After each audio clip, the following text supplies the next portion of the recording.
Bismillahirrahmanirrahim. Alhamdulillah wa bihi nasta'in wa nusalli wa nusallim ala habibina Muhammad wa ala alihi wa sahbihi ajma'in. Allahumma ati nafsi taqwaha wa zakkiha Anta khairu man zakkaha Anta waliyuha wa maulaha. Amin. Allahumma amin. Amma ba'du.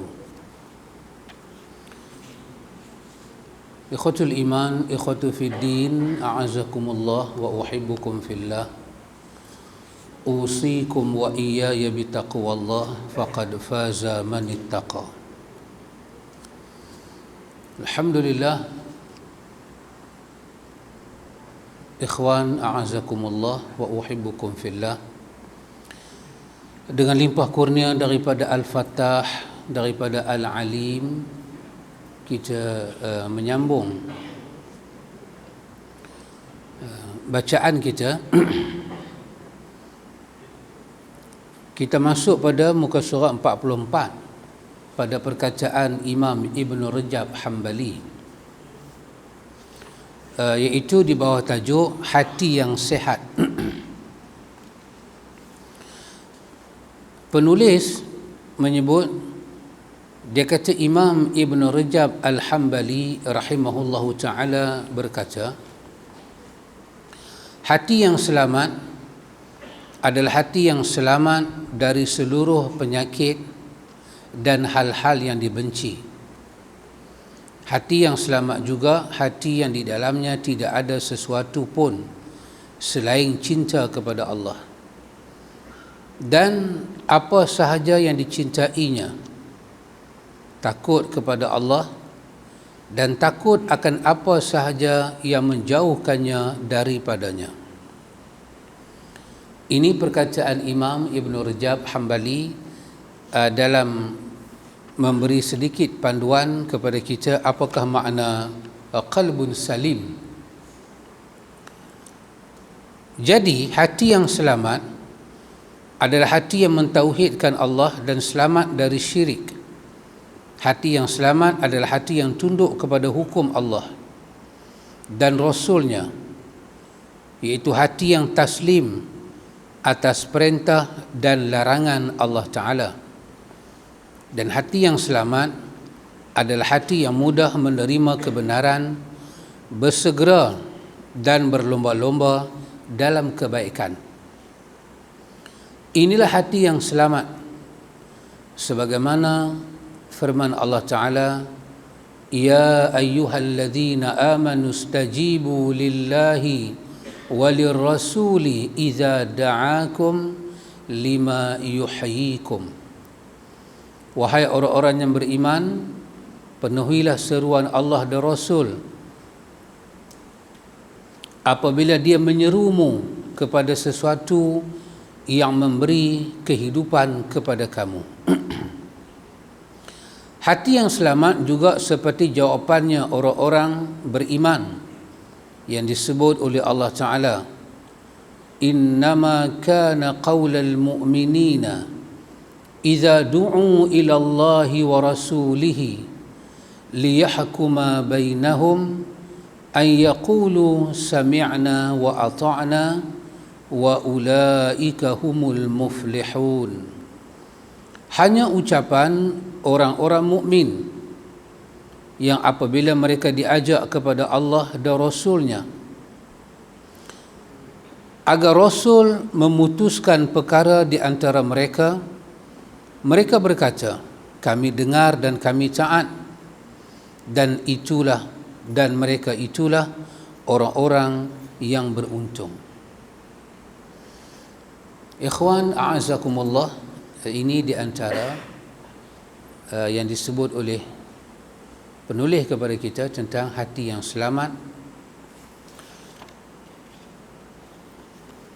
Kerana selamat ni ikhwan duduk di hati. Kalau satu orang duduk di tepi telaga buruk, pergi buruk, duduk di tepi, Orang nampak dia tak selamat, tapi dia rasa dia selamat. Maka kita nak kata apa? Selamat ke tak selamat? Sebenar-benarnya dia selamat ke dia tak selamat? Orang jauh duk tengok, saya kawan ni dia jatuh tergolek. Dia yang duduk tepi telaga buruk tu, dia rasa tak ada apa-apa. Maka daripada sudut bahasa, kita kata keselamatan itu adalah hak Tuhan punya hati. Dia selamat tak duduk di tempat tu? Kalau tempat itu dikatakan oleh pihak lain sebagai merbahaya, tapi punya hati, punya qalbun, dia kata tak bahaya, maka tak bahayalah. Itu dari segi bahasanya. Hati yang selamat adalah hati yang selamat duduk di sisi Tuhan dia. Dia selamat. Walaupun pihak lain rasa tak selamat. Dia beriman dengan Tuhan, dia rasa selamat, dia rasa aman. Allah sebutkan dalam suratul Fajar, Allah kata, ya ayyatuhan nafsul mutmainnah irji'i ila rabbiki radiyatan mardiyah fadkhuli fi ibadi wadkhuli jannati. Yang Allah panggil, ya Allah welcome adalah hati yang selamat. Wahai jiwa-jiwa yang mutmainnah, jiwa-jiwa yang pernah rasa aman, pernah rasa tenang, pernah rasa selamat di sisi Tuhan dia. Apa yang Tuhan buat pada dia, dia rasa selamat. Tuhan uji dia, dia rasa aman. Dia adalah orang yang selamat dengan semua jaminan janji Tuhan dia. Tuhan bagi dia susah. Di belakang susah itu ada hikmah, dia selamat. Jadi kalau kita kata awak terancam, kita kata awak susah, dia aman dengan Tuhan dia, maka dia adalah Tuhan mempunyai hati yang selamat. Hati yang tak selamat adalah hati yang tak boleh rasa aman dengan Tuhan dia. Jiwa dia tak tenteram melihat janji-janji Tuhan dia. Jiwa dia merasa makin hari makin pudar terhadap janji Tuhan dia. Contoh, Allah Ta'ala berfirman di dalam Al-Quran, ayat Allah Ta'ala menyebut tentang ud'uni astajib lakum. Dalam ayat lain Allah kata, wa idza sa'alaka ibadi anni fa inni qarib ujibu da'wata da'i iza da'ani. Satu ayat Allah kata, kamu mintalah pada aku bagi. Ud'uni astajib lakum. Kamu minta pada aku bagi. Yang suruh minta adalah Tuhan, yang janji nak bagi adalah Tuhan. Pada ayat lain Allah kata, wa idza sa'alaka ibadi anni fa inni qarib. Kalau hamba-Ku bertanya padamu Muhammad tentang aku, katakanlah aku dekat dengan mereka. Ujibu da'wata da'i iza da'ani. Aku menerima semua permintaan orang yang meminta pada aku. Bila kita minta pada Tuhan, kita rasa Tuhan tu dekat dengan kita. Kita bukan orang jauh. Kita dekat dengan permohonan kita, kita dekat dengan janji Tuhan pada kita, pemberian dia pada kita, rahmat dia pada kita. Kita boleh rasa meminta sahaja Tuhan akan bagi. Orang tanya kepada imam kita, Imam Al-Hasan Basri. Orang kata, wahai Tuan Imam, bilakah waktu mustajab doa?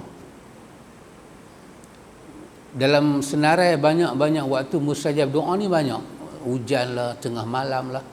Tapi benak-benak, tak mana kami nak pilih waktu mustajab doa? Imam Al-Hasan Basri memberi satu jawapan yang menarik. Kata Imam Al-Hasan Basri, dia kata ketika Allah mengilhamkan kepada kamu untuk berdoa, ketika itulah waktu mustajab doa. Bila keinginan kita nak berdoa tu tinggi, kita nak luah hati kita pada Tuhan tu tinggi, belah siang ke, belah malam ke, nak mengadu Tuhan tu tinggi. Dan mata kita tu kita kata terlepas pandang seketika untuk mengadu kepada selain Tuhan, nak meminta kepada selain Tuhan. Kita terlepas pandang, kita tak ada ingat nak pergi merayu ke orang, tak ada, hanya teringat ke Tuhan saja. Kita nak memuji hanya kepada Tuhan, nak memohon kepada Tuhan.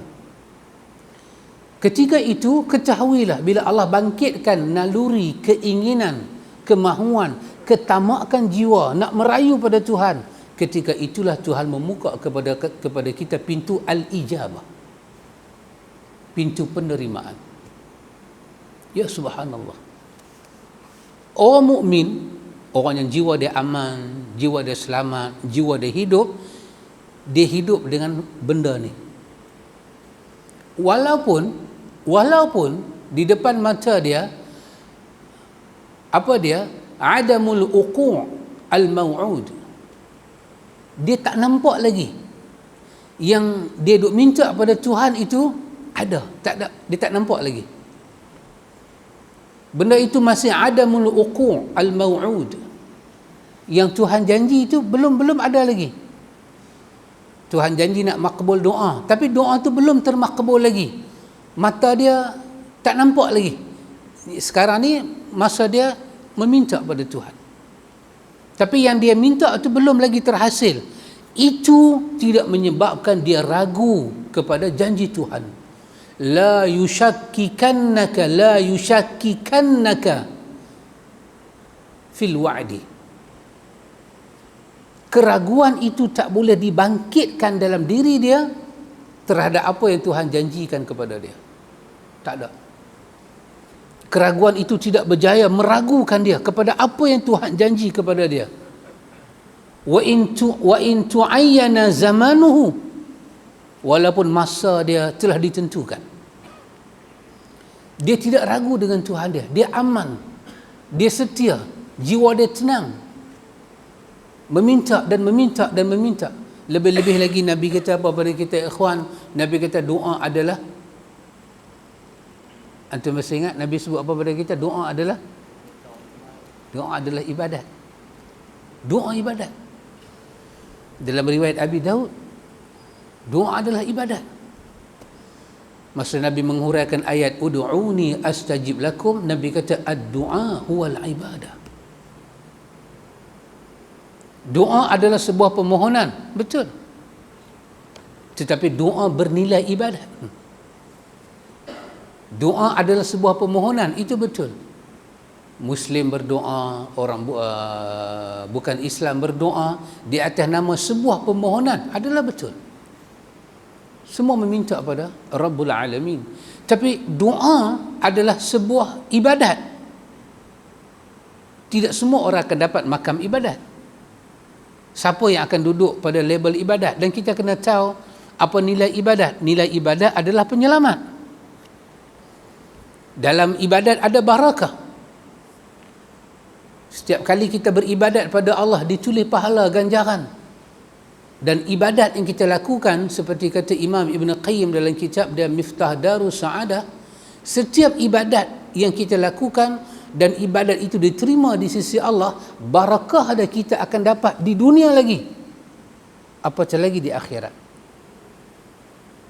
Tapi doa adalah sebuah ibadat. Tadi abang kita menyebut doa adalah senjata mukmin. Bukan pakcik, abang. Kalau pakcik macam saya, ni pakcik lah, ni abang. Kalau lagu ni panggil abang, itu mata buta namanya. Ni abang, ni pakcik. Ya. Macam mana doa nak jadi silah, sebagai senjata? Kalau doa dikatakan sebagai silahul mukmin, senjata mukmin, di mana kita letak senjata? Bagaimana kita jaga senjata? Dan apa kegunaan senjata dalam hidup kita? Besok nak raya haji, malam ni baru pergi tengok pisau nak sembelih. Esok nak raya, malam ni baru pergi cari pisau sembelih. Itu bukan cara orang menjaga senjata. Orang tak jaga senjata lagu tu. Orang tak biar senjata ni berabuk. Orang tak biar senjata ni tumpui. Senjata. Kalau silah dikatakan pisau ke, pedang ke, untuk berhadapan dengan musuh. So orang tak ambil, kalau orang ambil kayu pun orang tak ambil kayu rantin. Kan? Tak dan kena musuh kelepiak, kena angin deras pun dah patah. Maka senjata dijaga bagi orang yang kenal erti senjata. Kalau doa dikatakan senjata, doa dikatakan usaha. Seorang mukmin dia berusaha dengan doa dia. Maka doa adalah satu usaha. Maka kita tengok dalam usaha-usaha kita mencari keduniaan, bagaimana kita berusaha dengan tulang pak kerak kita. Maka begitukah kita berusaha dengan doa kita? Pernahkah kita rasa jemu, kita patah semangat dengan usaha tulang pak kerak kita, fikiran kita? Tapi dengan doa, kita mudah sangat. Aku dah baca doa. Mukmin, dia tenang dengan janji Tuhan dia. Itu orang kata pada Sufyan As-Sauri. Orang tengok dia hidup miskin, hidup susah. Dia tak takutkah hidup miskin, tak rasakan nak ubah hidup dia. Sufyan Sauri membijak jawapan yang menarik. Dia kata yang miskin aku, bukan Tuhan aku. Maka bila aku perlu sesuatu, aku minta kepada yang maha kaya. Dan Tuhan aku bukan Tuhan yang kedekut. Tuhan yang karim, sangat pemurah dan dermawan. Nak dapat jiwa yang macam tu, kita tahu Tuhan itu pemurah, kita tahu Tuhan itu Rahman. Tapi ketika kita berdoa, semangat tu, keyakinan tu tak mai. Dan kita syak dengan doa kita.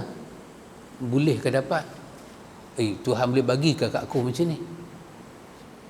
Ibarat seperti satu orang kampung biasa berdoa pada Tuhan ingin kahwin dengan anak raja. Kalau dia tak kuat dalam doa, dia tengok anak raja mana tak salah, tapi anak raja lah. Tengok, kita puteri raja ni kita boleh bayang lah macam mana kan. Dia kata, ya Allah kahwinkanlah aku dengan puteri raja ni. Katalah dia buat bendang biasa aja. Secara what we say in Malay, sorry saya Melayu korang sikit. Kan?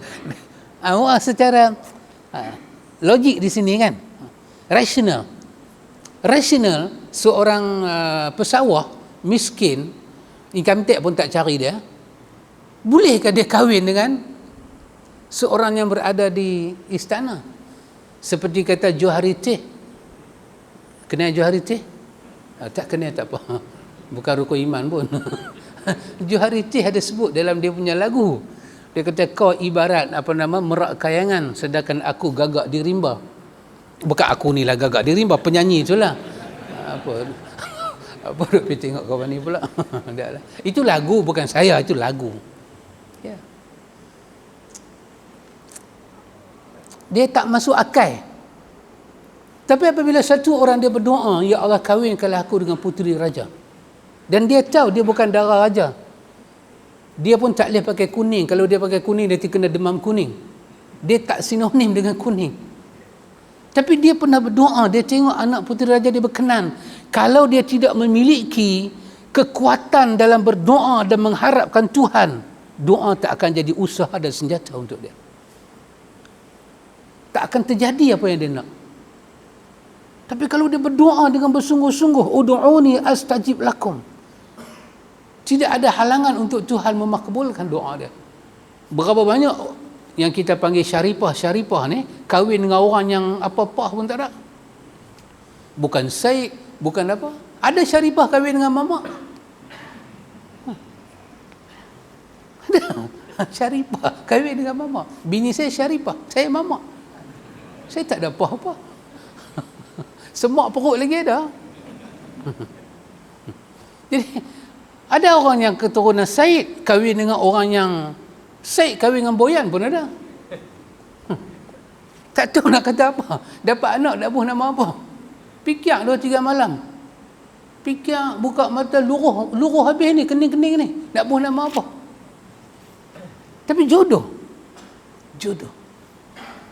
Pasal itu bila kita meminta pada Tuhan, kita kena meminta dengan hudurul qalbi, dengan hadir hati, dan kita tahu kedudukan meminta. Ikhwan, kalau kita bagi sampah kepada Tuhan, Tuhan tak menerima sampah. Kita bagi satu benda tak elok pada Tuhan, Tuhan tak terima benda tak elok. Dalam riwayat Muslim, Nabi menyebut, Inna Allah Ta'ala tayyibun, la yakhbalu illa tayyiba. Allah maha baik, Allah tak menerima melainkan yang baik. Inna Allah jamil, yuhibbul jamal. Allah indah, dia cantik, dia tak menerima sesuatu yang buruk, yang busuk. Kalau kita berdoa pada Tuhan, hati kita bersih, keinginan kita betul, tak ada sebab Tuhan nak tolak keinginan kita. Tidak ada sebab. Kebijaksanaan yang Allah miliki, hakimnya dia, alimnya dia, khabirnya dia, qadirnya dia, dia memiliki iradah dan qudrah tentang kita. Dia memberi apa yang kita minta. Dia memilih kepada kita apa yang kita minta. Bukan saja dia pilih benda nak bagi pada kita, dia pilih masa dan tempat dan waktu yang sesuai untuk diberikan pada kita. Dia pilih pada kita. Dia menyuruh kita meminta, dan bakinya dia urus. Tetapi ketika kita meminta kepada Tuhan, Tuhan minta, kita minta pada dia dengan sebuah permintaan yang bernilaikan ibadat, bukan sampah. Kalau kita minta, hati kita kata, boleh bagi ke? Tuhan boleh bagi ke? Dapat ke? Tak dapat ke? Tak apalah, dapat pun tak apa, tak dapat pun tak apa. Hati itu hati apa? Itu hati yang tak baik. Tuhan tak menerima yang tidak baik. Kerana dia tu baik, dia maha baik. Innallaha tayyibun, dia maha baik. La yaqbalu illa tayyiba. Kata-kata kena baik, perwatakan kena baik, karisma kita kena baik, sakhsiah kita kena baik, jiwa kita kena baik. Ibadat adalah sesuatu yang baik. Tak mungkin Tuhan tolak ibadat kita. Tapi kalau kita kata itu ibadat, tiba-tiba Tuhan tolak, Tuhan tak akan tolak ibadat. Yang Tuhan tolak itu hanya sampah. Maka kita lah yang kena tahu kenapa Tuhan tolak. Kalau dia bermuatankan ibadat, mana mungkin Tuhan tolak ibadat? Kerana Allah yang menyatakan di dalam ayat dia, wa ma khalaqatul jinna wal insa illa liya'budun. Aku tidak menciptakan jin dan manusia melainkan aku nak daripada penciptaan dua makhluk besar ni, mereka beribadat kepada aku. Kalau semayang ni duduk pada makam ibadat, maka Tuhan tak akan tolak sembahyang yang duduk pada makam ibadat. Kerana ibadat artinya sebuah ketundukan, sebuah penghinaan diri kepada Tuhan, ketaatan hati dan ruh, hati, jasad, jiwa raga pada Tuhan. Mustahil Tuhan tolak ibadat, kerana dia mau kita melakukan ibadat kepada dia. Maka kalau kita berdoa, kita tak rasa barakatul doa, berkatnya doa, rahmatnya doa, bermakna kita kena merenung, adakah yang kita minta pada Tuhan itu berada pada sebuah nilai ibadat ataupun tak ada apa-apa. Kalau kita kata, ya Allah aku sakit, sembuhkanlah, tapi hati kita arrogant, hati kita sombong. Kita kata kat bini kita, atau bini kata kat lelaki, contoh yang menarik, bini kata kat lelaki lah. Kalau lelaki kata kat bini, korang menarik sakit hati. Bini kata kat lelaki, hang masak sedap. Dia kata ke mulut dia, hang masak sedap. Tapi dalam otak dan fikiran dia kata, fikiran mamak tu lagi sedap masak. Barakah kalam ni ikhwan dapat dirasa.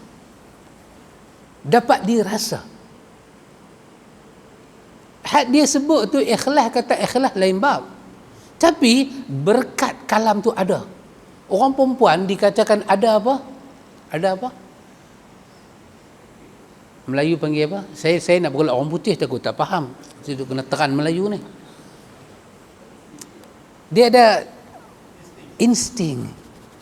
Orang perempuan. Orang lelaki pun ada. Tapi sajalah orang perempuan. Dia dalam ni kan dia. Dia rasa.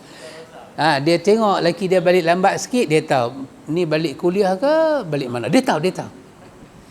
Dia tengok lelaki dia. Dia tahu. Dia kata kat lelaki dia, abang ada orang lain ke? Kita, bukan kita, orang lain. Ni hanya dalam cerita. Pak Haji tak buat kerja tu. Ini dalam cerita. Punya duk tutup. Jumpa siapa tak mau abang. Kalau hantar mesej tu pun delete. Sebelum balik ni Haji Yusof padam cuci. Tapi dia boleh tanya terus pada kita. Abang ada orang lain ke? Orang putih kata, nak terang bahasa Melayu ni, dia kata apa? Dia kata macam mana dia tahu? Kita tak luah perasaan dalam Facebook. Wanita dia ada apa? Tadi, insting, deria rasa. Dia duduk dengan lelaki dia 23 tahun. Dia duduk dengan lelaki dia 15 tahun. Dia tahu ni mengeroh apa? Ni mengeroh penat ke? Ni mengeroh apalah? Dia tahu. Satu macam punya tengah-tengah tidur tak boleh mendapat, terkejut keluar. Dia kata, abang buat salah apa? Dan bila dia kata abang buat salah apa, dia panah tu kena. Tak. Dia kena pak. Laki jadi masa mimpi tadi duk sebut nama Irma. Dia kata, abang apa saya apa? Tak, lagi kita aku mimpi bulan puasa aku cari korma. Dia tahan, jangan tipu. Kita adjust lah kot mana pun dia ada. Yang ni ikhwan, dalam dunia penyucian jiwa dipanggil barakatul amal. Berkat amal itu akan tajalli, dia akan keluar. Kalau kita buat ibadat, betul itu ibadat. Ibadat yang kita buat tu dia akan keluar berkat dia. Dunia lagi dia akan keluar. Kita duduk dengan Tuhan ni, berapa puluh tahun dah kita duduk dengan Tuhan dalam dunia ni. Masa kita arwah saja, roh saja, kita dengan Tuhan. Kita masuk dalam perut mak kita dalam bentuk nutfah, bertukar jadi alaqah, bertukar jadi mudghah, 9 bulan 10 hari kita duduk dengan Tuhan. Tuhan catat semua pasal kita. Cukup 9 bulan 10 hari temuk kita keluar ke dunia, kita masih dengan Tuhan. Tuhan tak tahukah apanya kita buat ni untuk dia ke ataupun bukan untuk dia? Besok dia rentap nyawa kita keluar, kita masuk ke alam barzah, kita masih lagi dengan dia. Maka bila kita buat betul untuk dia, hati kita untuk dia, tunduk pada dia, hanya untuk dia, kita puji dia, puji sungguh, mulut puji dia, hati puji dia, emosi kita, naluri kita, pikiran kita, semuanya bercentum, berhimpun nak puji dia. Dia keluarkan barakatul amal, barakatul amal salih, barakatul ibadah, dia keluar. Kita akan rasa tenang dengan Tuhan. Bukan tenang macam sebahagian wali-wali tengah sakit gigi pun boleh renyek. Itu bukan tenang, itu gila.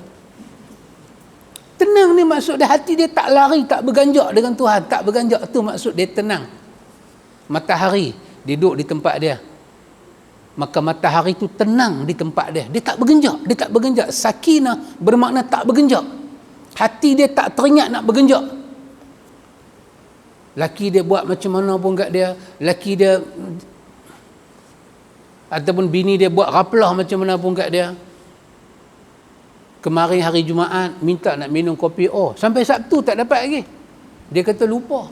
Oi, dahsyat hang punya lupa makan hari. Makan hari aku tak minum air.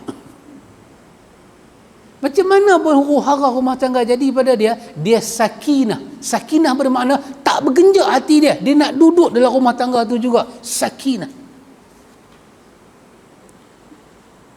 Nak kiamat ke tak kiamat ke, matahari tak peduli. cukup time dia kelak ke jalan yang sama, cukup time dia turun daripada jalan yang sama. Sakinah, sakana. Matahari itu sakan, matahari itu condong ke situ, dia tak berubah tempat di situ. Sakinah bermakna Allah uji kita, Allah test kita, Allah bagi macam-macam pada kita, hati kita tak bergenjak duduk dengan Tuhan juga. Itu nama dia sakinah. Bukan sakinah yang mereka tu faham. Sakinah ni bila dapat renyih seorang-seorang, duit tak ada pun boleh renyih. Itu bukan sakinah. Itu kena pergi jumpa pakar jiwa. Jiwa dia tak teringat nak cari yang lain, tak teringat nak pergi pada yang lain. Jiwa dia tenang tang situ. Maka Allah kata orang beriman, allazina amanu wa tatma'innu qulubuhum bi zikrillah. Mukmin, tak lari hati kamu kalau kamu selalu ingat pada Allah. Tak lari macam mana pun ujian dunia datang, raplah datang macam mana pun, hati kamu tak akan lari pada Tuhan. Masa sakit, kamu akan merintih kerana sakit. Dia sakit gigi. Kalau kita baca dalam kitab kuning, Quran kata fahasyara fanada faqala ana rabbukumul a'la fa akhazahu Allahul akhirati wal ula. Firaun kan, belah malam belah siang dia kata dia Tuhan, belah malam dalam kitab tafsir kuning dia kata apa, Allah buat satu masalah pada dia. Allah buat apa? Allah bagi sakit gigi. Ini cerita kitab lama lah. Dia kata Allah bagi pada Firaun sakit gigi. Sakit gigi ni kawan satu penyakit yang tak boleh sorok. Panah boleh sorok, perut buncit boleh sorok, sakit gigi tak boleh sorok. Ayam tu kalau berkokok lah, menaah ayam tu. Ayam tu nanti kena sungguh. Kucing duk miau pun menaah kucing tu. Sakit gigi ni satu sakit, orang minta muai tak boleh tahan. Saya dulu rajin minta muai. Dulu lah ni tak ada lah dulu. Kawan-kawan minta muai, dia kata kena tumbuk. Dia kata tengok muka dia lebam. Dia kata tak ada apa-apa. Dia pegang tali pinggang dalam tomoy, tapi dia kata kena sakit gigi. Dia kata lempar tali pinggang tu. Tak boleh tahan sakit gigi. Allah bagi sakit gigi dekat Firaun. Macam mana? Belah siang dia bagi tahu dia Tuhan, belah malam dia sakit gigi. Tuhan sakit gigi. Tak kacau. Ni mesyuarat macam mana ni? Subhanallah. Allah buat ke kita, Allah uji, tapi kita tenang. Tenang apa? Hati tetap duduk kata Tuhanlah Maha Penyembuh. Hanya Tuhan boleh bagi aku sembuh. Hati dia tak lari, hati dia tak kacau dengan Tuhan, tak terusik. Masalah masuk, tak terusik, tak teringat nak tinggal Tuhan. Itu nama dia sakinah. Kalau Tuhan uji sikit, dia nak lari daripada Tuhan, itu nama dia hati tak ada sakinah. Hati itu tak selamat. Tuhan bagi sikit masalah rumah tangga, dia lari tinggal rumah tangga dia, dia lari tinggal suami dia, dia lari tinggal anak-anak pinak dia. Itu bermakna dia tak ada sakinah dalam rumah tangga dia. Sakinah, tenang.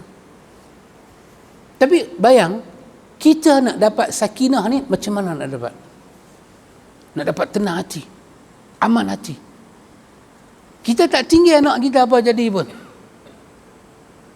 3-4 pagi mangkit, kita mangkit.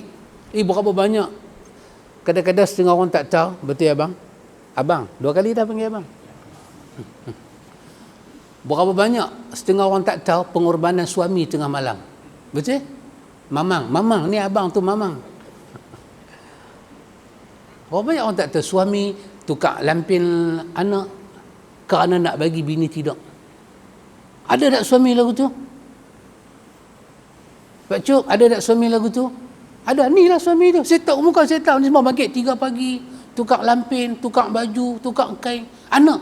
Bukan tukar kain sendiri, kain anak. Tapi tak banyak orang tahu. Banyak orang tahu, mak lah buat kerja ni. Tapi ada tak bapak buat kerja ni? Ada. Dia nak bagi bini dia tidur. Dia nak bagi bini dia rehat. Tak apa, dia kata dia bangkit. Dia bangkit. Lah orang jantan buat kerja rumah taklah sempurna sangat kan. Tapi dia buat. Dia bagi bini dia. Dia tak lari daripada rumah tangga dah. Tak lari. Itu bermakna Allah bagi kepada dia Sakinah. Macam mana dia dapat sakinah, ikhwan? Dia kena ada jiwa nak sakinah. Kalau kita mengharap sebuah doa itu menenangkan kita, kita tak gusar dengan sebuah doa. Dah kita baca doa, kita tak lari daripada Tuhan. Apa yang kita kena buat? Kerana Nabi meletakkan doa di peringkat ibadat, maka kita kena tahu nilai ibadat. Ibadat adalah sebuah ketundukan, penghinaan diri pada Tuhan, merendahkan diri pada Tuhan, melahirkan keperluan kita kepada Tuhan, menampakkan keagungan, kemuliaan, ketidakberdayaan kita, ketidakmampuan kita, kedhaifan kita dalam bentuk kata-kata yang dipamerkan dalam sebuah adab berbicara dengan Tuhan. Itu adalah doa. Kalau kita nak kata doa di atas nama doa, minta keria-keria pun doa. Tuhan, aku sakit. Awak hang tak nampak ke? Kata hang ni maha pelihat, maha kuasa. Lagu ni punya sikit pun hang tak boleh tolong ke? Doa lah juga. Tapi label ibadat. Maka doa dikatakan talabul mashub. Talabul mashub biadabi fi bisati fil bisatil ubudiyyati bijanabi ar-rububiyyati. Doa adalah sebuah permohonan kepada Tuhan yang disulam dengan sebuah kecantikan adab yang dihamparkan di atas hamparan kehambaan di sisi sifat ketuhanan. Menyedari kita ni adalah hamba meminta kepada Tuhan. Dia pembuat langit, pembuat bumi, pembuat arash. Dia settle benda tu dalam masa 6 hari. Kita yang tak ada apa, yang hina dina ni, nak minta kepada dia. Macam manakah sebuah adab yang kita nak lahirkan? Macam mana suara? Oh, ikhwan, suara. Suara kita berketang, suara kita rendah, hati perut kita kecut. Kita hamparkan di hadapan Tuhan, itu apa dia? Hamparan kehambaan. Sifat perlu kita pada Tuhan, sifat rendah kita, sifat hina kita, sifat tak mampu kita, sifat dhaif kita, semuanya kita tajalli bagi nampak pada sebuah adab berbicara dan tingkah laku di hadapan Tuhan ketika meminta. Kerana kita menyedari yang kita minta itu adalah Tuhan yang bersifat dengan ar-rububiyah, pemilik, penguasa, penjadi. Kalau itu kita boleh buat dalam sebuah doa, hati kita tenang. Kita rendah dengan Tuhan, rendah serendah-rendahnya. Quran kata wabashiril mukhbitin, wabashiril mukhbitin, sampaikan berita yang gembira kepada orang yang merendah hati dia seperti tanah di hadapan Tuhan. Gembirakan orang ini, maka hati kita tenang. Hati kita tenang. Walaupun yang kita minta tu belum nampak depan mata lagi. Kita minta sihat, tak sihat lagi, duk makan ubat lagi. Kena batu karang, aduhlah sakit. Hati duk minta ke Tuhan, tangan pun duk angkat. Tak lega lagi, duk makan ubat, tapi hati tak kacau dengan Tuhan. Hati sikit tak lari dengan Tuhan. Itu adalah nama dia sakinah. Tapi kalau kita merendah diri depan Tuhan, kita juga merendah diri di depan selain Tuhan, kita tak dapat sakinah. Kita ada tempat kongsi. Jadikan Tuhan satu-satu tempat kongsi kita. Tempat mengharap, melecehkan diri kita, merendahkan diri kita. Oh subhanallah ikhwan. Penulis kata pada kita, ikhwan, inilah orang mukmin. Bila dikatakan kepada dia, sambutlah seruan Allah dan Rasul, dia sambut. Kenapa? Kerana seruan Allah dan Rasul itu menghidupkan hati dia. Penulis kata, ikhwan, wajib diperhatikan oleh setiap Muslim dan Muslimah bahawa hati manusia sentiasa berbolak-balik. Hati ini tidak mudah dikendalikan. Hati sangatlah mudah untuk berubah. Bisa jadi di pagi hari seseorang masih dalam keadaan beriman, namun petang harinya berubah kafir. Atau petang hari dia beriman, lantas di pagi hari dia berubah menjadi kafir. Pada pagi hari dia masih mengikuti sunnah, namun di petang harinya dia meninggalkan sunnah. Di pagi hari dia memulai dengan amal-amal ketaatan, namun di petang hari dia bermaksiat. Pagi hari dia manfaatkan waktu dengan amal-amal yang bermanfaat, namun di petang harinya dia mengerjakan hal-hal yang sia-sia. Rasulullah sallallahu alaihi wasallam bersabda, "Badiru bil a'mali fitanan ka qita'il laili muslim, yusbihu ar-rajulu mu'minan wa yumsi kafira, wa yumsi mu'minan wa yusbihu kafira, yabi'u dinahu bi'aradin minad dunya." Ini dalam riwayat Imam Muslim. Terjemahan dia, bersegeralah mengerjakan amal-amal saleh, kerana fitnah-fitnah itu seperti potongan malam yang gelap. Di pagi hari seseorang dalam keadaan beriman, dan di petang hari menjadi kafir, atau di petang hari dalam keadaan beriman dan di pagi hari menjadi kafir, kerana dia menjual agamanya dengan keuntungan duniawi yang sedikit. Kata penulis, inilah hati yang selalu berbolak-balik kerana dia berada di antara jari jemari Allah yang Maha Penyayang. Kerananya Nabi SAW mewasiatkan kepada umatnya untuk memperbanyakkan permohonan kepada Allah agar diberikan ketetapan hati. Ya ikhwan, ini adalah satu masalah yang besar ikhwan. Masalah apa ikhwan? Iaitu masalah hati manusia.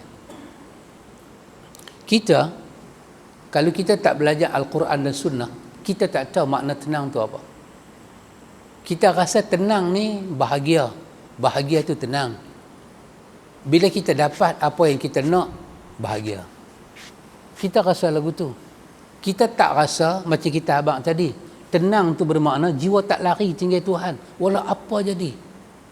Kita tak nampak yang tu tenang. Ada orang bila ada raplah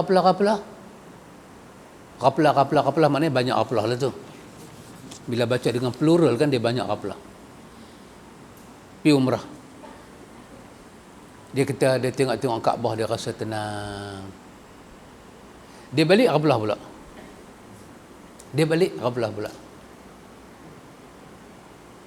Dia mencari tenang kerana dia tidak tahu makna tenang tu apa. Kita belajar dengan kekasih Allah. Para anbiya adalah kekasih Allah. Ayub alaihi salam, orang yang dikasihi oleh Allah. Bukan sehari, bukan 2 hari, bukan 3 hari, bukan 4 hari. Ayub sakit. Tapi hati Ayub tak lari tinggal Tuhan. Nak keluar doa seperti kekasih Allah bernama Ayub. Rabbi inni masiyaddur wa anta arhamur rahimin. Bukan senang ikhwan. Tuhan, aku disentuh oleh kemudaratan, kemerbahayaan, susah. Dur, aku susah sangat Tuhan. Engkaulah yang Maha Penyayang daripada yang penyayang. Berapa lama dia tenang hati dengan ucapan tu? Dia tangguh sakit dan dia yakin dia dah mengadu pada Tuhan. Tuhan pasti bagi. Tak lari dia ke Tuhan. Ibrahim, Nabi Allah Ibrahim, dengan mukjizat Allah bagi ke dia, bukan sikit mukjizat Allah bagi ke dia. Ada di kalangan ulama kita, ulama yang bercakap tentang qisasul anbiya, bercakap bahawa Nabi Muhammad bukanlah orang yang pertama naik burak, tapi Nabi Ibrahim naik burak dulu. Allah bagi kat dia. Di kalangan ulama tafsir ada kata lagu tu, mukjizat Nabi Ibrahim. Dia ulang alik Palestin mai Mekah. Allah bagi burak kat dia. Kaabah dibina di atas mukjizat. 2 beranak ni. Nabi Ibrahim pijak atas batu tu naik, boleh susun binaan Kaabah. Tapi bila Allah suruh dia sembelih anak dia, air mata dia turun. Dia tak tahu ke dia kekasih Allah. Dia tak tahu kata Bilal, ya waktu dah masuk saya tahu.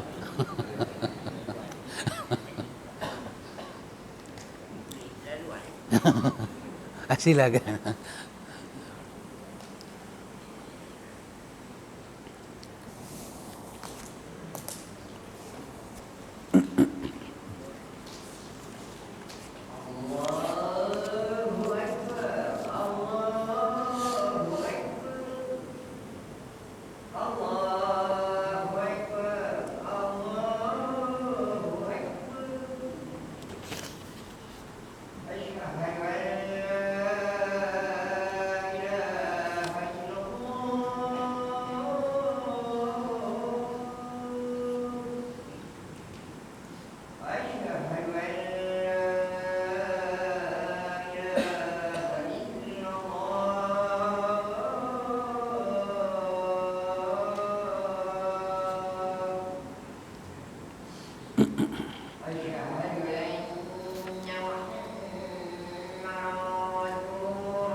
Ikhwatul iman, ikhwatu fid din, a'azakumullah wa uhibbukum fillah.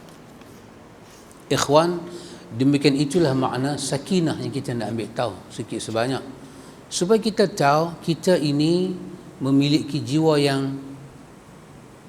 yang salim ataupun tidak. Salim, selamat. Jiwa yang sejahtera.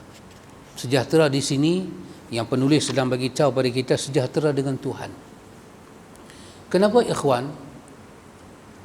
Antu tengok, masa kita belajar syariah dulu, salah satu di antara nama kepada Islam ni, nama Islam. Islam dipanggil dengan nama Dinullah, Dinu Tauhid. Salah satu nama dia dipanggil dengan nama Ahkamullah. Islam dipanggil dengan nama Ahkamullah. Agama yang syarat dengan hukum hakam Tuhan. Dalam Islam ni dia syarat dengan hukum hakam Tuhan. Dan kita selalu, Al-Quran datang kepada kita, menyebut kepada kita supaya berhukum dengan hukum hakam Tuhan. Wa man lam yahkum bima anzalallah. Siapa yang tidak berhukum dengan hukum Allah, ada natijah dia. Fa ulaika humuz zalimun. Zalim dia. Kenapa ikhwan? Kenapa diangkat hukum hakam Tuhan? Kerana di antara nama yang diberi kepada Islam ini adalah Ahkamullah. Agama yang syarat dengan hukum hakam, bikinan, ciptaan, susunan Tuhan sendiri. Yang mana Allah menyebut sibghatullah, wa man ahsanu minallahi sibghah. Allah kata desain Allah, celupan Allah, pewarnaan Allah.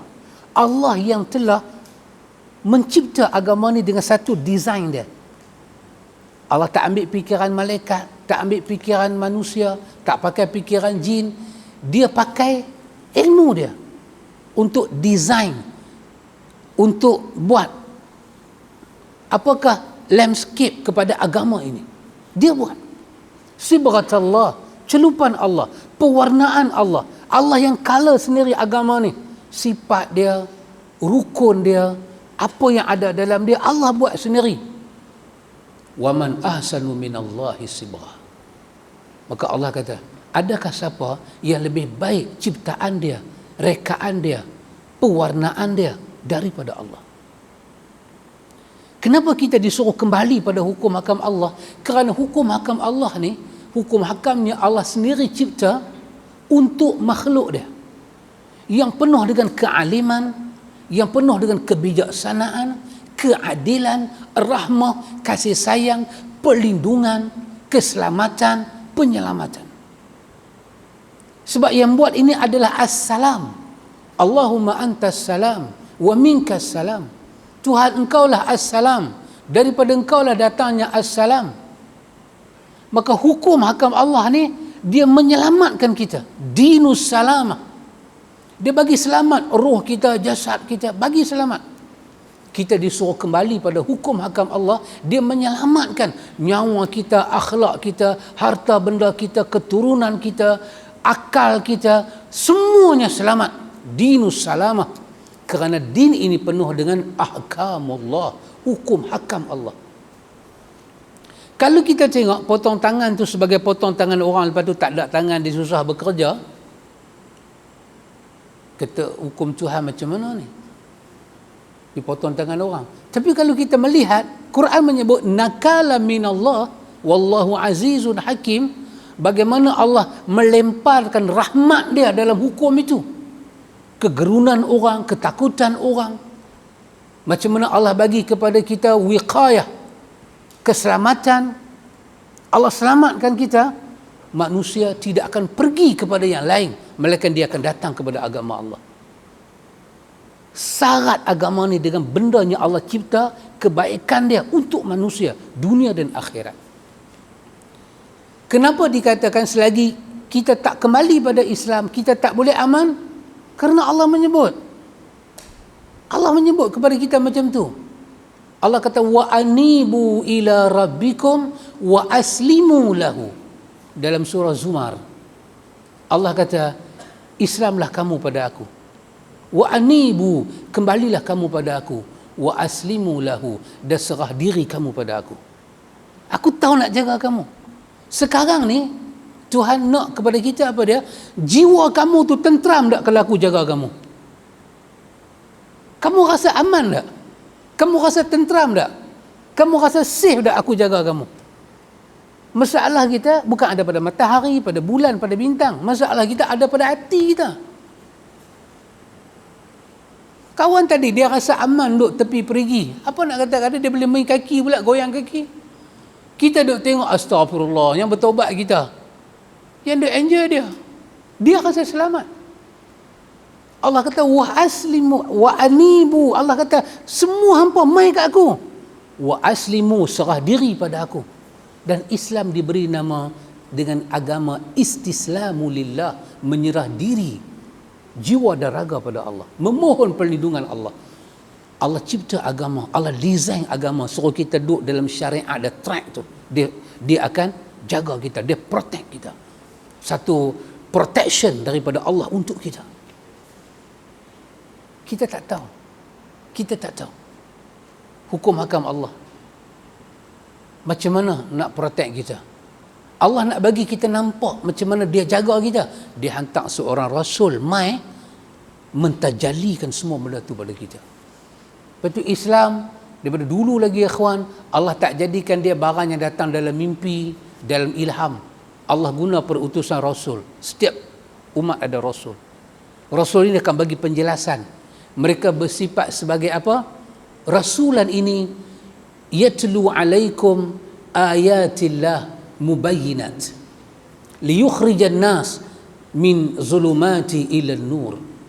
Membaca ayat Allah, kerja Rasul memberi penjelasan, tunjuk, bimbing ayat-ayat Allah supaya kita keluar daripada zulumat, kegelapan, dan kita jumpa dengan nur ilahi. Pasal itu ikhwan dikatakan kepada kita, selagi kita tak boleh ikut Rasul, tak boleh terima Muhammad bin Abdullah sebagai Rasul, kita tak boleh iman dia sebagai Rasul, kita tak mendapat apa-apa nur daripada Islam. Tak ada. Kita tak mendapat apa-apa barakah dari Tuhan. Kerana ia akan bawa kepada kita beragama, kenal agama, kenal semua kebahagiaan-kebahagiaan ni hanyalah dengan satu jalan, jalan Muhammad. Dan Allah letak benda tu pada penjelasan yang kedua setelah Allah bagi tahu asyhadu an la ilaha illallah wa asyhadu anna Muhammadar Rasulullah. Pasal itu tentang Nabi ni ikhwan, kita tak boleh usik ikut suka, tak boleh cakap ikut suka. Dia adalah rasulun minallah. Dia rasul daripada sisi Allah, yatlu alaikum suhufan mutahharah. Yang datang kepada kita membaca suhuf yang mutahharah, membaca wahyu dari sisi Tuhan yang bersih, tak campur tangan manusia, makhluk. Bila kita pergi cakap lebih kurang kat Nabi, kita pergi kata lebih kurang kat Nabi, kita usik agama ni A to Z. Yang tunjuk kepada kita pattern nak dapat ketenangan.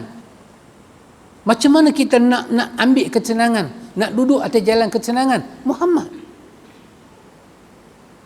Tak ada satu benda Allah puji dalam Quran macam mana Allah puji Nabi. Allah buat matahari, Allah cerita kebesaran dia ada pada matahari. Allah buat ayat laut, Allah cerita kebesaran dia ada pada ayat laut. Allah buat ayat tawak, Allah buat ayat masin. Allah kata ayat tawak jumpa ayat masin tak bercentum. Tak percaya Tuhan kata, pergi tengok. Dia cerita dalam bentuk kebesaran bagi kita tengok dia tu pencipta. Dia tu bersifat dengan Rabb, rububiyah. Dia cerita gunung, dia hampa tak tengok ke unta, hampa tak tengok ke bukit, hampa tak tengok ke bumi. Macam mana unta kami buat, macam mana langit kami angkat tanpa bertiang. Langit tak ada tiang dan kamu tak pernah nampak tiang dia, dan langit tak pernah runtuh. Berapa lama dah kita berbumbung ke langit, tak pernah runtuh, dan tak pernah ada satu aksiden pergi langgar tiang langit. Gede-gebang kata trailer tu remuk, langgar tiang langit. Memang mabuk betul kawan ni. Tak benar. Ayat pasal surut cantik elok. Tetapi bila Allah cerita pasal Muhammad, Allah menggunakan satu ayat yang cukup indah. Allah puji Muhammad lebih daripada dia puji alam ini. Wa innaka la'ala khuluqil azim. Dia puji Muhammad atas bawah, luar dalam, kiri kanan depan belakang. Tidak ada satu pujian Allah kepada makhluk seperti mana Allah puji Muhammad. Laqad kana lakum fi rasulillahi uswatun hasanah liman kana yarjullah wal yaumil akhir wa dzakarallaha katsira. Siapa yang yarjullah, dia padukan dengan ayat yarjullah. Siapa yang mengharap berjumpa Allah, mengharap jumpa Allah, dia akan jadikan Muhammad sebagai uswatun hasanah. Hanya mata dia, hati dia bercahaya, dapat melihat nur Muhammad itu sebagai nur cahaya yang Allah hantar nak bimbing kita. Tak, kalau tak boleh. Kita nak bahagia, bahagia kita cipta, tenang kita cipta, tak mungkin kita dapat, ikhwan. Tak mungkin kita dapat. Kita kena ambil bahagia yang Nabi bawa. Kata Syekhul Islam Ibn Taymiyah dalam Majmu'atul Fatawa, dia kata tidak ada kebahagiaan melainkan kebahagiaan yang dibawa oleh Nabi Muhammad, dan tidak ada kecelakaan melainkan meninggalkan Nabi Muhammad. Bukan semayang dia saja, hati budi dia, akhlak dia, ibadat dia. Allah puji Nabi Muhammad luar dalam atas bawah dalam Quran. Dalam surah Jin Allah puji ibadat dia. Bagaimana hamba kami sedang beribadat, Allah puji dia. Ibadat dia sangat dahsyat. Ada orang boleh nampak, ada orang tak boleh nampak. Ya. Kalau dia terima Islam, dia tak boleh terima Nabi Muhammad, apa nak jadi dengan Islam dia? Dia terima Islam, dia semayang, dia puasa, tapi dia kutuk Nabi dia sendiri. Apa ada dalam diri dia dengan Tuhan? Dia nak jadikan siapa contoh dalam hidup dia? Kalau sampai peringkat dia boleh kata orang paling tak adil tu Nabi, siapa adil dalam hidup dia? Kalau Nabi yang Allah puji tu tak adil, orang yang Allah jadikan sebagai contoh pembawa agama tak adil, siapa adil? Bila dia marah kat satu orang, dia kata jangan marah kawan ni punya akhlak buruk ke apa buruk, dia tapau Nabi Muhammad sebiji. Kalau dia boleh cakap sampai macam tu, yang ada dalam diri dia tu apa, ikhwan? Allah tak akan merahmati iman yang ada dalam diri dia. Allah tak akan memberi barakah pada apa yang ada dalam diri dia. Pasal tu dikatakan kepada kita apa, ikhwan? Kaifa yushriqul qalb? Kaifa yushriqul qalb? Bagaimana hati ini nak ada cahaya? Kita mengharapkan hati kita bercahaya, hati kita bersinar. Hidayah adalah cahaya, iman adalah cahaya, Islam adalah nur, ihsan adalah nur. Kaifa yushriqul qalb? Bagaimana hati ini akan bercahaya? Suwarul akwan muntabi'atun fi mir'atihi. Kalau gambar dunia ni masih melekat pada cerminan hati. Kalau ada dalam dunia ni satu makhluk yang kita boleh pegang, yang kita boleh sayang, yang kita boleh ikut, kalau ada dalam dunia ni satu makhluk yang kita boleh ambil makhluk tu bubuh dalam hati perut kita, ketahuilah makhluk tu satu saja, Muhammad bin Abdullah, lain tak ada. Tuhan tak benar kita berharta dalam hati, tak kuasa dalam hati, sombong. Tuhan tak benar, tak benar. Dan dalam Al-Quran sepanjang tu punya dahsyat, Allah tak suruh kita ikut siapa-siapa pun. Dia suruh kita ikut Muhammad bin Abdullah. Kalau ada satu manusia, kita sayang dia lebih daripada diri kita, anak kita, harta kita, dunia kita, isteri kita, suami kita, mak pak kita, ketahuilah orang tu seorang aja, Muhammad. Seorang aja. Dan orang ni lah yang Allah puji dengan pujian yang sangat dahsyat. Nama dia itu menyebabkan kaku orang Arab nak terjemah kok mana. Ahmad, Muhammad, Mahmud, nak terjemah apa? Kaku lisan orang Arab. Kerana nama tu telah protect diri Muhammad. Punya agung, punya mulia, punya dahsyat Nabi kita. Tapi kalau dalam hati kita ni, ikhwan, masih ada suwarul akwan, masih ada gambar-gambar lain daripada Nabi Muhammad, gambar lain. Masih ada lagi benda-benda lain yang melekat pada cerminan hati kita. Lepas tu, ikhwan, tengok kita ni, kadang-kadang kita harap kita boleh berjalan menuju Tuhan. Kaifa yarhalu ila Allah?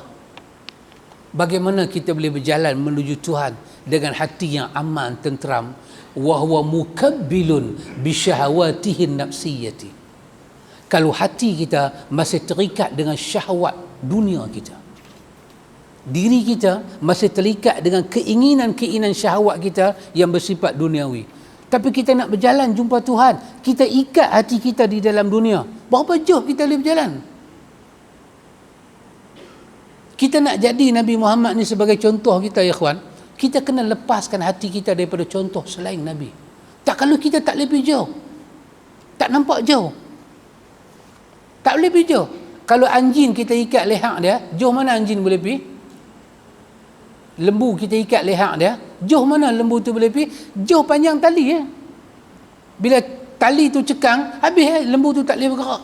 Kalau kita ikat diri kita, hati kita, fikiran kita, emosi kita dengan semua gambaran dalam dunia, jauh mana kita boleh berjalan pergi ke Tuhan? Sedangkan hati kita diikat. Pi satu mata, pi satu masa, jiwa kita cemui, muak, tak boleh pi. Kita tak nampak lebih daripada tu. Kita nampak takat tali dunia. Jauh mana kita boleh? Pasal kita ikat diri kita habis. Kita ikat dengan adat, ikat dengan orang tu, ikat. Daripada awal kita belajar, ikhwan, diberitahu pada kita apa dia? Syarat Allah terima ibadat kita cuma dua aja. Apa dia? Ikhlas dan ikut Nabi. Masa kita ikut Nabi, kena lepaskan tali kita yang mengikut orang lain. Gunting bagi putih. Supaya kita boleh ikut Nabi, jauh mana Nabi boleh pergi. Tak kalau kita sangkut, ikhwan. Kita sangkut. Tak boleh ikut Nabi jauh. Tak boleh ikut Nabi jauh. Main bab semayang boleh ikut Nabi. Bab puasa ikut Nabi. Bab apa? Bab akhlak tak boleh ikut Nabi.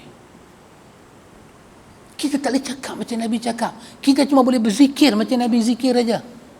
Perkataan kita, tutur kata kita tak mencerminkan kita ikut Nabi.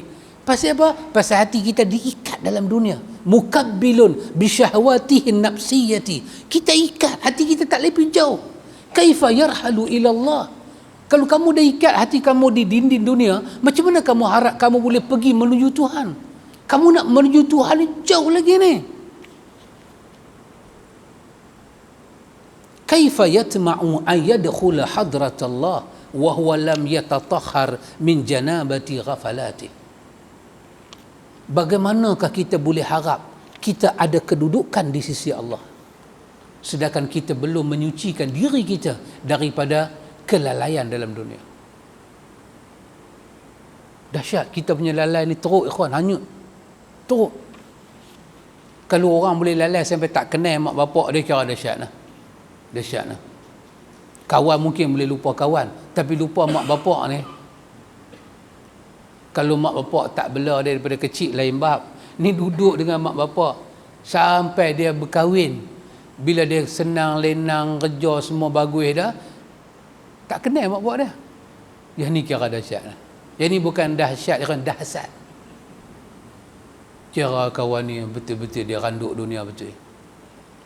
Tuhan bagi nikmat, Tuhan bagi sihat, Tuhan tu ni hajat dia, semua Tuhan bagi, Tuhan tu dia lupa.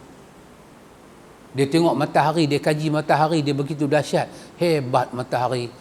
Dia boleh cerita alam ni punya kehebatan dahsyat, tapi dia terlupa siapa buat alam ni. Dia tak sujud pada yang buat alam, dia tak minta pada yang buat alam, dia tak merendah diri pada yang buat alam. Dia terlupa. Dia ingat alam ni, matahari tu hebat macam tu. Dia tak tahu matahari tu sujud pada Allah. Dia tak tahu matahari, bulan, bintang pernah diperintah oleh Allah dalam mimpi Yusuf sujud kepada Yusuf. Dia terlupa benda tu. Dia terlupa api yang duk bakar rumah orang tu, api yang boleh buat macam-macam tu, api tu pernah dengar cakap Tuhan, jangan bakar Ibrahim. Dia lupa. Tapi kalau tengok dia cerita pasal galaksi, oh dahsyat ikhwan. Tapi selama dia cerita pasal galaksi, satu nama Tuhan dia tak mampu sebut. Bagaimana dia mengharap dia ada kedudukan di sisi Tuhan kalau benar ni ada kat hati dia? Kita selalu minta, ya Allah bagilah kedudukan yang tinggi, syurga Firdaus. Tahu tak syurga Firdaus tu Jannatul A'la? Syurga paling tinggi, hati kita paling rendah. Nak masuk Jannatul Firdaus, kata lebih kurang kat Nabi Muhammad. Cerca kat Nabi Muhammad. Marah kat Nabi tak tentu pasal.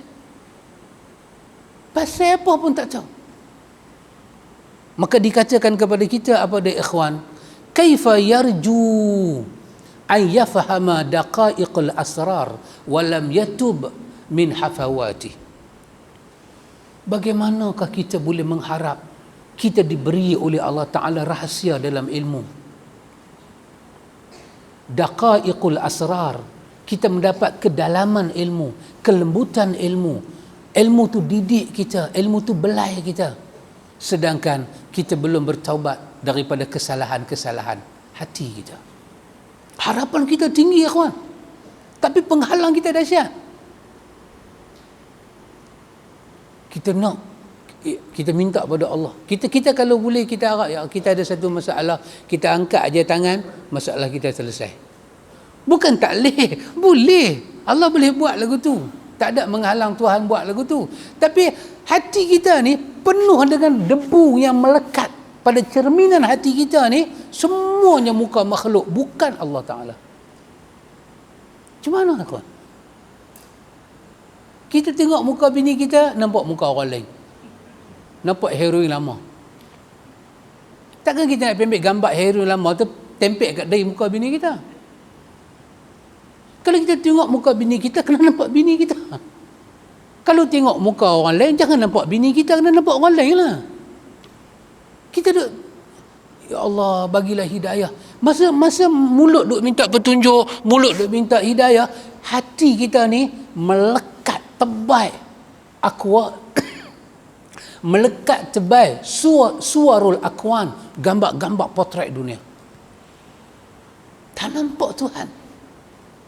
Tapi dia harap hati dia ada nur. Ihdinas siratal mustaqim. Ibn Taimiyah dalam Majmu'atul Fatawa dia kata apa? Dia kata Allah Ta'ala turun suratul Fatihah, dan bila Allah turun suratul Fatihah, benda yang pertama Allah olah kita adalah saksiah jiwa kita depan Tuhan. Fatihah adun hati perut kita jadi manusia. Allah tak ajak kita minta duit, minta rezeki, minta panjang umur. Allah tak ajak apa-apa. Allah ajak kita minta hidayah daripada dia. Dan dia yang susun ayat tu. Tanpa hidayah, duit akan bagi rosak. Tanpa hidayah, ilmu akan bagi rosak. Tanpa hidayah, harta akan bagi kita rosak. Pangkat akan bagi kita rosak. Imam Ghazali sebut dalam Ihya, ulama pun rosak dengan ilmu dia tanpa hidayah. Masa kita duk minta tu, kita duk peram hati kita, ihdinas siratal mustaqim, suarul akwan. Wajah-wajah dunia ni kita kena kikih pada hati kita. Tak ada jalan lain, ikhwan. Kita kena tengok potret kehidupan Nabi Muhammad. Macam mana qanaah dia? Ya. Macam mana dia tu? Macam mana kita kena hormat dia, bagi tahiyat pada dia, ihtiram dia. Kita kena angkat kedudukan dia, bukan sebagai Muhammad bin Abdullah, tapi sebagai Muhammad Abdullah wa Rasuluhu. Muhammad hamba Allah dan utusan Allah. Macam mana nak bercakap dengan utusan Allah? Kita masuk mahkamah nak cakap macam mana dengan hakim? Kita sebagai OKT, bukan OKU, OKT, duduk depan hakim, pergi cekak pinggang depan hakim, panggil saya mai buat apa? Hang nak duduk dalam kan, makan nasi bungkus, cekak pinggang. Hakim kata ada rayuan apa-apa kan nak buat? Rayuan apa? Takkan tu hakim tak tahu.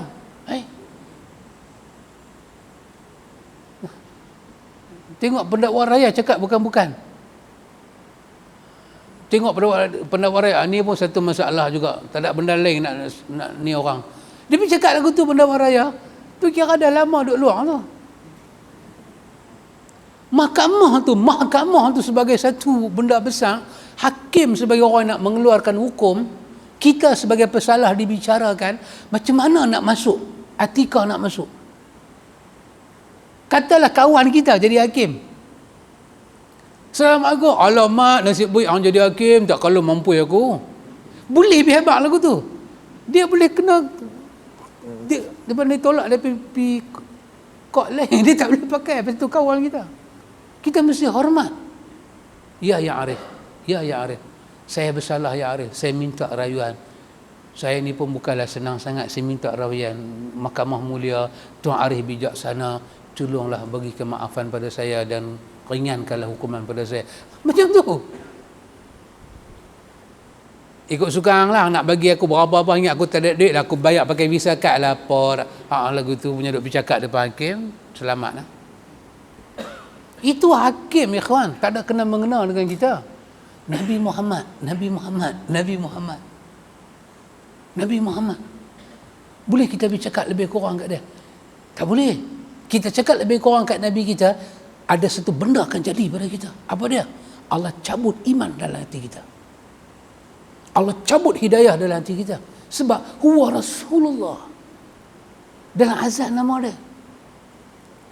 Kalau Islam turun, Nabi Muhammad tak dibangkitkan, Allah buat turun Islam, Allah tak bagi Nabi Muhammad, Nabi dan Rasul dia menjadi contoh pada kita, kita tak akan kerti semayang. Kita tak akan kerti bersyukur pada Allah. Kita tak akan kena halal haram. Kita tak akan kena iman, tauhid. Kita akan duduk dalam kegelapan kufur. Tak ada makna hidup kita. Seperti kata apa? Seperti kata Ja'far bin Abi Talib di depan Najasyi.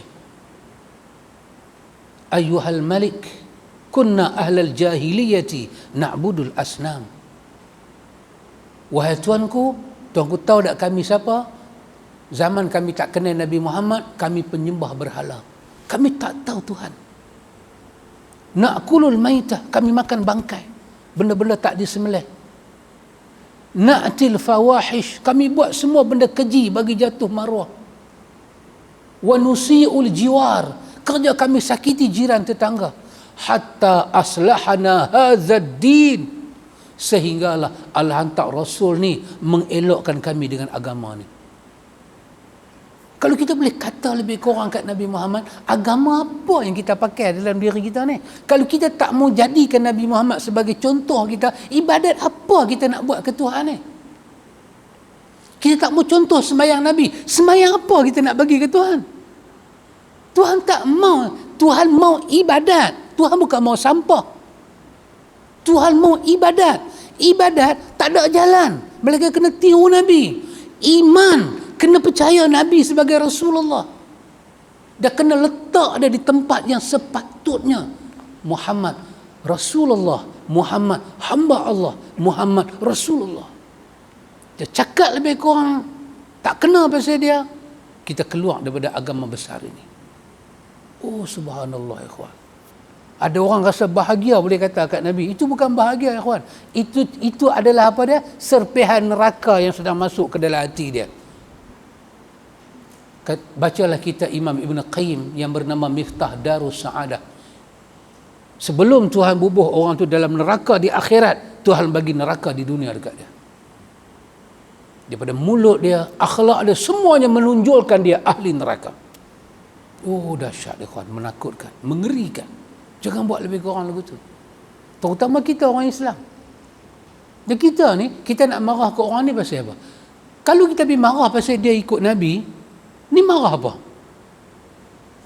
Aku tak suka kat hang tu sebab hang duk ajak aku sembahyang cara Nabi.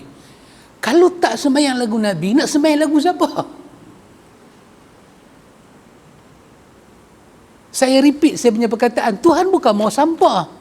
Tuhan mau daripada kita apa? Ibadat. Dia buat kita untuk ibadat. Dan dia hantar Muhammad bin Abdullah untuk kita contoh macam mana nak present ibadat. Muhammad Rasul, Muhammad hamba Allah. Hamba Allah maksud dia apa? Ibn Qayyim kata, dia dah capai martabat ubudiyah. Macam mana sempurnanya ibadat ada kat dia.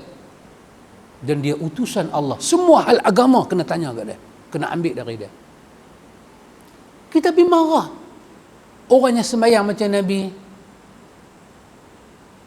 Orang yang berzikir macam Nabi. Habis kita harap dia berzikir macam siapa? Orang putih kata apa? Tak masuk apa?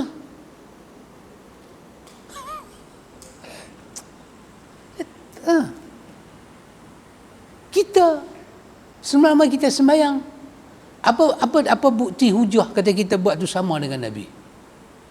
Zikir kita, imam kita, imam besar ikhwan, kita ni mazhab Syafi'i lah. Kalau kata mazhab lain ni merah muka. Mazhab Syafi'i. Kalau ditanya apa mazhabmu, jawablah dengan lidah yang lancar lagi fasih. Syafi'i lah mazhab aku. Betul lah. Betul lah begitu. Tapi tengok perkataan imam besar ini, imam mujtahid ini, Imamuna Asy-Syafi'i rahimahullahu ta'ala di dalam Ar-Risalah. Ketika dia mensifatkan Nabi Muhammad, dia sifat dengan dua perkataan sangat indah.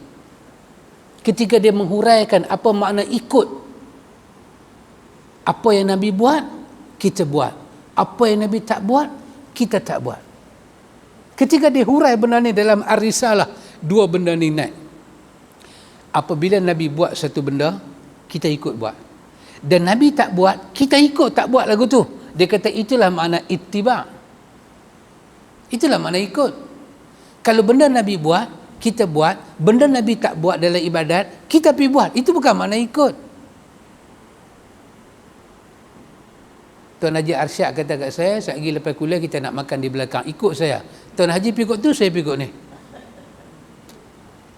Mesti Tuan Haji akan tanya saya, pergi mana? Awak pening ke macam ni? Tak, saya punya suka lah. Janji kita jumpa sana. Saya nak pakai lorong mana, saya punya pasal. Itu bukan makna ikut. Itu makna ikut suka.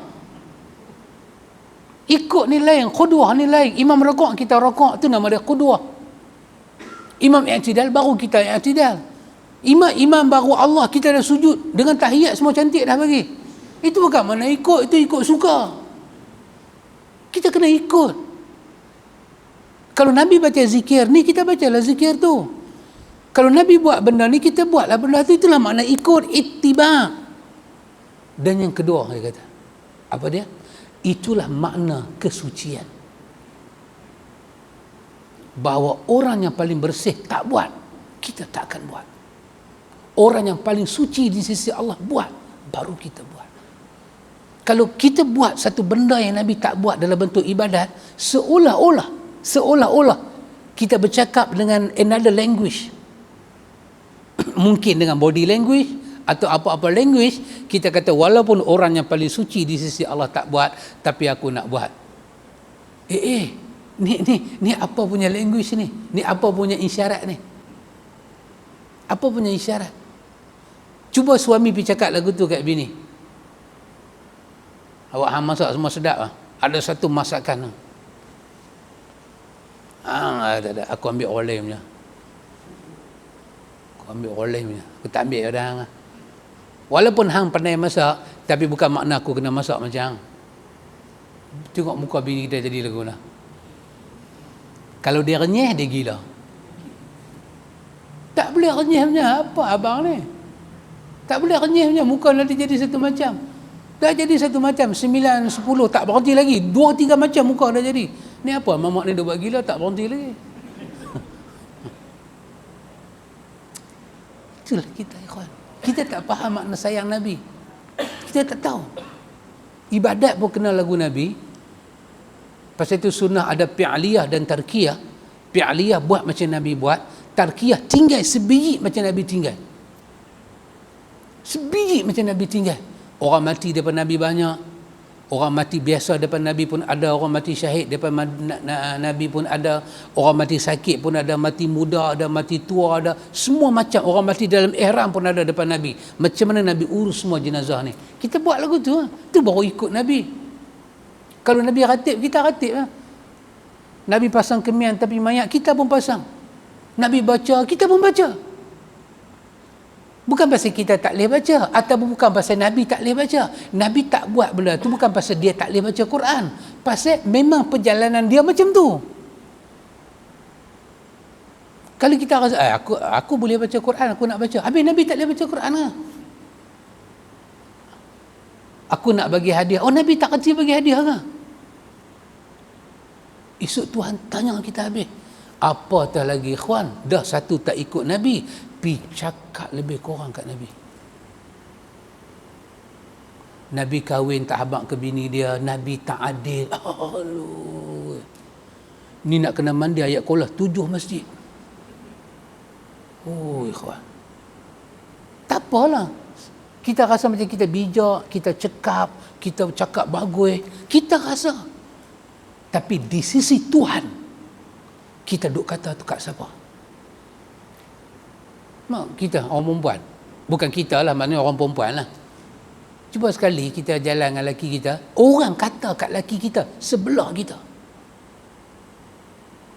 Try tengok kita rasa. Ataupun orang kata kat bini kita depan kita. Dia duduk kata meja tu, kita duduk meja dia duduk makan. Kita duduk makan teh O. Dia duduk kata boleh bertukar jadi kopi O. Dia duduk sama dia buat mulut tu. Tu nama je pakai kepiah tu. Tu ada kes tenggak khaluat tu. Bini kita dengar. Dia kena tenggak khaluat ke? Dia tak kena tenggak khaluat ke? Dia laki aku, bukan laki hang. Apa kena mengena dengan hang? Laki hang tu pasal tak kena tenggak khaluat, bukan makna dia tak berkhaluat. Merah muka bini kita. Ikhwan, kalau hari ni orang pergi kata dekat Nabi, orang kata kat Nabi, Nabi kahwin tak habaq kat bini dia, Nabi tak adil, orang kata lagu ni, time ni Khadijah masih hidup, telinga dia duduk dengar, apa nak jadi? Aisyah masih hidup, telinga dia dengar orang kata kat lelaki dia, apa Aisyah nak kata balik kat perempuan ni? Kita bukan Nabi. Kita ustaz tak ada tauliah ni pun, orang pergi kata kat bini kita, ustaz tu tak ada tauliah, bini kita naik angin. Memanglah dia tak ada tauliah, duk ulang-ulang apa? Bini siapa saya tak tahu lah. Habis tengok, orang duk kata apa lebih kurang, memang. Habis tak ada. Orang kata pada lelaki, kita jalan-jalan, orang kata lelaki kita, tu Ustaz Wahabi tu. Kata, tu Ustaz Wahabi tu. Bagi kita dengar. Angkat naik suara, tu Ustaz Wahabi tu. Nampak je pakai jubah, oh Wahabi tu. Kita bini dengar. Wahabi ke? Wah apa ke? Laki aku punya pasal apa kena mengenal dengan? Dah lah, saya tak kata apa, saya kata laki kak Wahabi. Hang nak boleh dengan aku rasa. Yang hidup dengan Nabi Khadijah, yang hidup dengan Nabi Aisyah, yang hidup dengan Nabi Ummu Salamah. Mereka tak pernah komplain Nabi. Hang siapa nak main komplain? Dan masa orang lagu ni komplain Nabi kita, kita boleh renyah ke ikhwan? Oh no, tak boleh renyah. Kena kata sebentar. Ayat tu sampai 9 suku tu. Pasal duk kata ni. Bukan pasal apa, pasal duk kata ni sampai 9 suku. Kalau tak kata berhenti awal tadi dah. Betul tak Bilal? Allah tak Bilal kata Allah. Baiklah tak saya kata pelanduk berat tak Bilal kata. Jangan ikhwan, jangan. Kita sayang dekat isteri Nabi kan, Allah sucikan mereka dalam surah Al-Ahzab. Dia pendengar agak-agak apa dia nanti kata kat kita. Rosak iman kita, rosak amal kita di sisi Rabbul Alamin. Lepas tu kita minta, ya Allah bagilah hidayah. Kita tak mau ikut Nabi, kita minta bagi hidayah. Ya Allah bagi petunjuk. Ya Allah bagilah kepada saya keistimewaan dalam hati. Boleh dapat ke kalau tak ikut Nabi? Boleh faham abang? Ni 3 kali dah saya repeat ni. Kali keempat tak ada dah tutup majlis. InsyaAllah ikhwan, lepas ni kita tengok penulis kata apa pada kita. Dia kata hati yang mati. Kita tengok tanda hati yang mati. Wallahu ta'ala a'lam. Subhanakallahumma wa bihamdika asyhadu an la ilaha illa anta astaghfiruka. Wassallallahu ala nabi Muhammad walhamdulillahi rabbil alamin.